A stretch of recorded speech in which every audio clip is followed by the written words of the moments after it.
Kami dari kelompok 2 akan membahas tentang teori humanistik. Namun sebelum itu, kami akan perkenalkan dari kelompok 2. Nama saya Felicia Agustingu dan teman-teman saya Erliston Evi Melinda Prasasti. Pengertian teori humanistik. Teori belajar humanistik adalah satu dari beberapa teori belajar yang sering digunakan oleh guru maupun tenaga pengajar lainnya.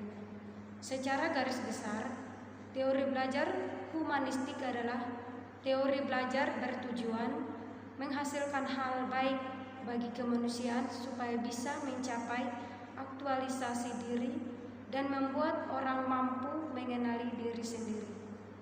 Oleh karena itu, proses belajar humanistik ini membutuhkan perhatian yang besar dalam prosesnya dengan harapan menghasilkan pencapaian yang baik.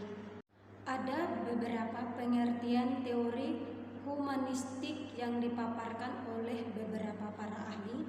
Yang pertama, teori humanistik menurut Arthur Kampf. Menurut pendapat Kampf, belajar bukan hanya tentang bagaimana menghafal materi, namun lebih dari itu. Belajar adalah bagaimana seseorang bebas mencari cara mereka sendiri dan bisa dilakukan lewat mana saja. Yang kedua, teori humanistik menurut Abraham Maslow. Menurut proses belajar adalah hal yang penting dan perlu dilalui semua murid. Sebab dalam proses inilah seseorang mampu mengenali dirinya sendiri dan mencapai aktualisasi diri. Oleh karena itu, proses belajar merupakan momen penting yang sebaiknya dilakukan oleh murid itu sendiri supaya bisa memahami dirinya sendiri. Ada beberapa ciri-ciri teori belajar humanistik. Yang pertama itu lebih memfokuskan pada proses belajar itu sendiri. Yang kedua, adanya peranan aspek kognitif dan aspek efektif. Yang ketiga, mementingkan pemahaman dan juga pengetahuan dalam proses belajar. Yang keempat, mementingkan sikap dan perilaku diri ketika menjalankan proses belajar. Yang kelima, tidak seorang pun mampu mengatur atau mendikte proses belajar yang benar pada setiap individu.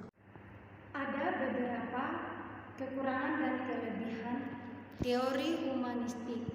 Nah, yang menjadi kelebihannya itu, yang pertama, meningkatkan minat belajar individu. Yang kedua, membantu meningkatkan kreativitas setiap orang. Yang ketiga, membantu membentuk kepribadian perubahan fisik ke arah yang positif dan hati nurani. Yang keempat, membentuk pola pikir yang cerdas serta setiap yang baik.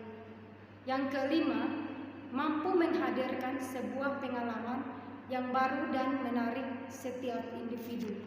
Nah, sebagai kekurangan dari humanistik ini ada 4 bagian, yaitu yang pertama, humanistik ini dapat memunculkan perilaku individu. Yang kedua, apabila tidak ada kesungguhan dari murid untuk belajar, maka proses belajar pun bisa dianggap gagal. Yang ketiga, tenaga pengajar sebagai fasilitator menjadi minim peranan. Yang keempat, pendekatan belajar humanistik ini tidak dapat digunakan untuk metode pembelajaran praktis. Tujuan humanistik ini ada beberapa poin. Yang pertama, menjadi seorang yang lebih manusiawi dengan harapan agar bisa menjadi lebih peka terhadap lingkungan sekitar. Mampu memahami diri sendiri untuk mampu meraih aktualisasi diri. Yang kedua, murid maupun gurunya fokus terhadap proses pembelajaran dengan murid yang mencari cara untuk sistem mereka sendiri. Sekian dari materi yang kami bahas tadi, semoga kita dapat memahami dari beberapa materi yang kami paparkan. Terima kasih, Tuhan Yesus memberkati.